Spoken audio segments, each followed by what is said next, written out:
Hi lovely people, I am Jade. Welcome to my Living with Long COVID video.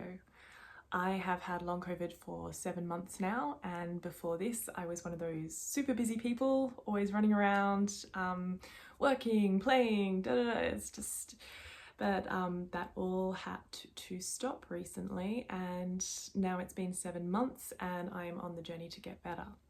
But I wanted to share 5 things that I've experienced and learnt on this journey that might help you or someone you may know.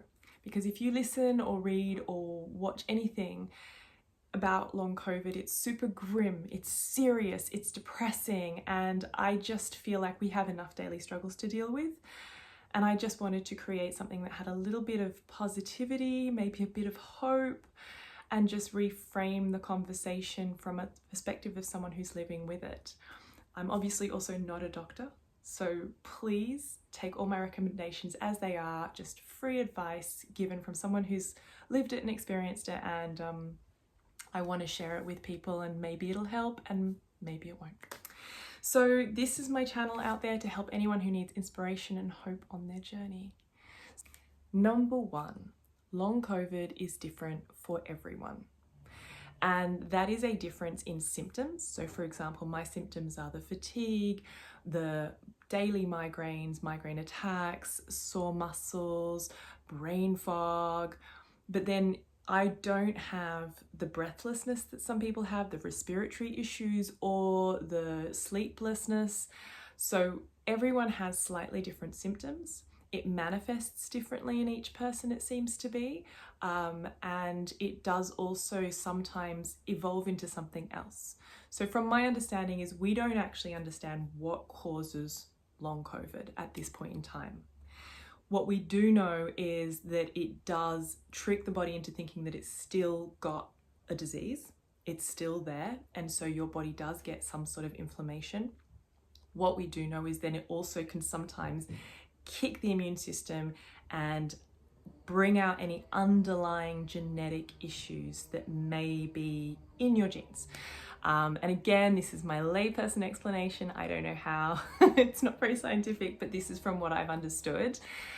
So things like, for me, it's manifesting into POTS-like symptoms, and POTS is postural orthostatic tachycardia syndrome, where your blood pressure doesn't regulate between lying down and standing up and sitting up, which can then bring on fatigue, brain fog, migraines, all of those wonderful things. For other people, it can manifest into all sorts of things. I've heard of diabetes, I've heard of all sorts of things. So it is different for everybody. Unlike other chronic illnesses, this one can manifest in so many different ways. And what I did want to say is we don't quite know what causes it. We don't quite know how to fight it, but there is currently 10 billion being invested in the US. There's 70 million in the UK. There are concurrent studies at the moment looking into all different types of things, from antivirals to low dose naltrexone to like a whole bunch of other things. And so the studies are happening, everything's going, it's very exciting. So, you know, that's one piece of positivity, that we know that there are scientists that are getting money to actually explore and try and help everybody who has it. And I know if you've had it for a long time, some people 3 years, it can feel really depressing that things aren't moving faster. But our long COVID studies are moving much faster than some other ones. So yeah, there is a bit of positivity there. And number 2, you are your own health advocate. You are in charge of your health. Don't let anyone else take that away from you. Do not take this lying down, even if you are bedbound, please. It's important that you advocate for your own self before work, before needs of partners or family or friends, because you want to get better. I know you do. And there are a lot of people out there that will take advantage of it. Recently, I went to the doctors and I was requesting a new medication to trial, and the doctor was incredibly rude after making me wait for 20 minutes, which I didn't mind, but he was really rude. And then when I asked him thinking this is a bit weird. I had a lot of brain fog, a lot of stuff going on. I was just trying to think through the day, and I was like, oh, so have you seen many long COVID sufferers? And his response to me was, well, a lot of the people that I normally see are in low income areas, so they can't always afford to go see the doctor. And I just sat back and was like, what? Like, what are you saying? I live in the UK. This is free. The NHS is free. Why would you say something like that? What are you trying to say to me? Are you trying to tell me that it's bad for me to be here? Or, you know, was he referring to the fact that I did pay a little bit of money to go see a neurologist earlier in the year? Not that I mentioned it. Like, was he trying to make me feel bad? And so of course I hung on to that thinking like, what did he mean by that for the rest of the day? And I shouldn't have, because he might have just been having a bad day. You know, I don't know, but that's a shitty doctor, and that is a rude and horrible thing to say to someone with a chronic illness. And the other thing that you do get as well is people looking at you saying, oh, but you look fine, so maybe you're just faking. And I have heard of other doctors out there that don't believe in long COVID. Don't take that. That is crap. That is bullshit. Call them out on it. And I think that's the kind of thinking that will not help you and that you need to walk away from. There are also health gurus out there that will make you feel that you're not doing enough. So absolutely, that is not the case. You are struggling to get through every single day. You are struggling to get through the next migraine attack or whatever it is that you're currently dealing with. You are struggling to get out of bed. You are struggling with PEM or whatever it is. And you can't deal with these people. There is no room for that in your life, for these people telling you that you are not doing enough, you should be doing my meditations, you should heal yourself. If you really cared, you would have healed yourself by now. That is bullshit. And you just need to call it out and remind yourself that you are doing the best you can, because you are. And you are researching as much as you can, and it might not be as fast as you'd like it to be. I mean, I've got some articles that I want to read that have been sitting there for 3 months, but it is hard to read things when you have brain fog. It is hard to do things when you have fatigue. And actually, it's probably better to rest if you have the fatigue, rather than trying to read another medical article that might not make any sense after you've read it, which I have been there. I've read so many things that I think, did I actually read that? I have no idea what I'm supposed to get from that. So you will encounter resistance, but if you want to recover, walk away from them. Advocate for yourself and remember that you are your best friend to go forward on this journey. And I'm sending you positivity because this one's just a major warning. Number 3, rest. What the F? What is rest? Well, it's different for everybody. I think it's release from stress. It's release from the brain constantly going.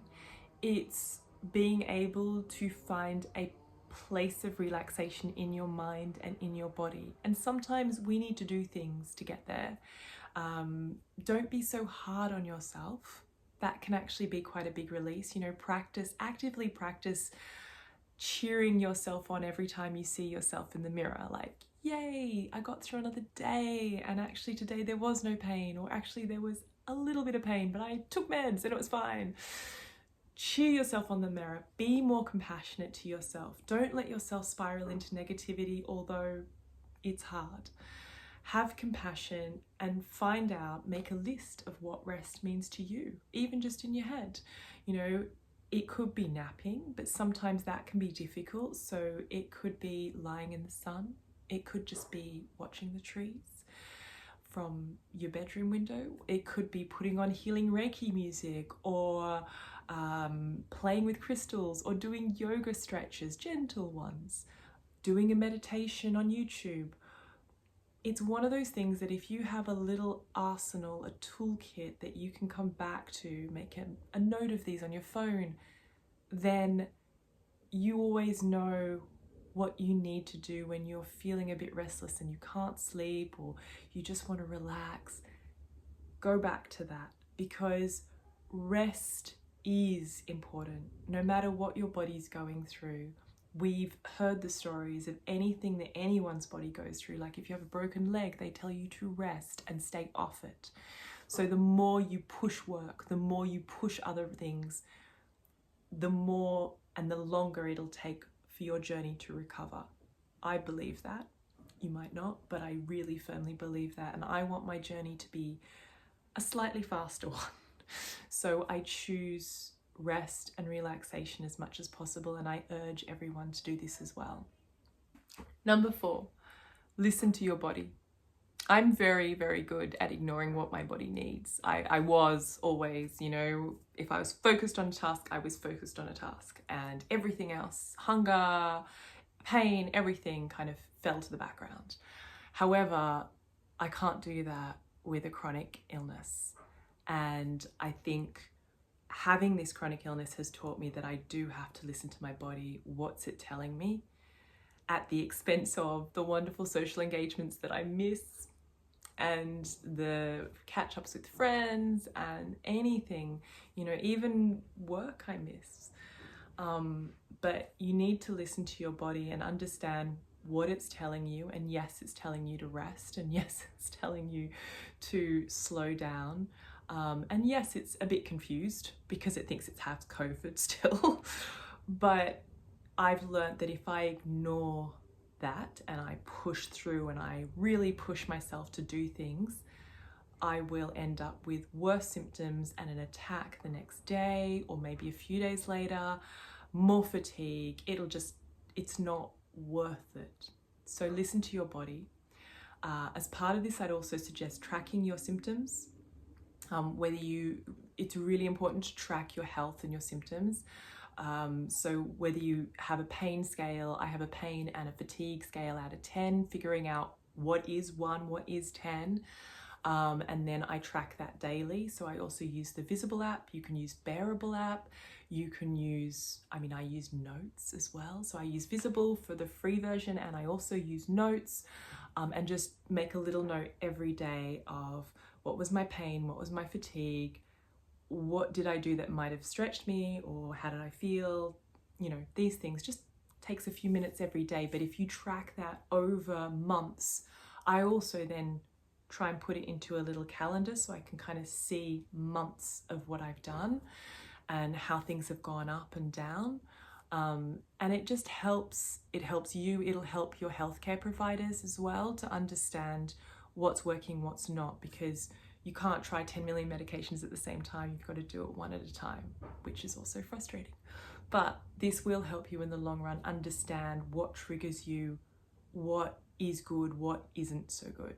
So listen to your body.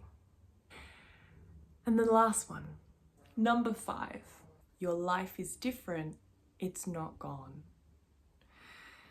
So this is a biggie for me that came up recently, where I notice a lot of people mourn their old lives.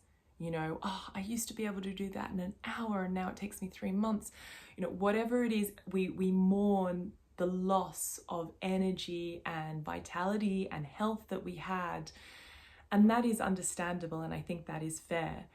But I also realized that if I was presented with a cure that cured me tomorrow and I could go back to my old life, what would I miss? And for me, I've learned to savor the differences in my life now. It's the slow cup of coffee looking out at the trees. It's lying on the couch, even though I might be in pain, but seeing like a little bird come to the bird feeder. It's these quiet times where everything just stands still and you can just hear the breeze in the trees or feel sunshine. For me, these are the things that I would miss if I could click my fingers and be better tomorrow. And I think that's part of the journey, is understanding where you are now, not where you were. That's in the past. But being I guess, slightly grateful for the small things that get you through the day every day. And I really do hope there are some things that you're able to think about that will help you every day go, I really enjoy that thing that I didn't have before. For me, it's putting my phone on silent all the time. So yeah, I think even have a think about what is it that you might miss if you could get better tomorrow. So celebrate the differences, celebrate the solitude of your life now, and hashtag cozy, hashtag cottagecore, hashtag quiet life, all of these wonderful things, and enjoy. Finally, believe in yourself, believe in your health, and go on this journey, because as a friend told me, it might be depressing and difficult and really, really, really hard, but it might just be the most important journey that you take in this life. So I leave you with that, and I hope wherever you are that you have a really great day. I hope that there's pain-free and maybe with a lot of rest, and I would love to hear your top 5 things that you've learned living with long COVID. I'd love to hear your thoughts on what brings you positivity and joy.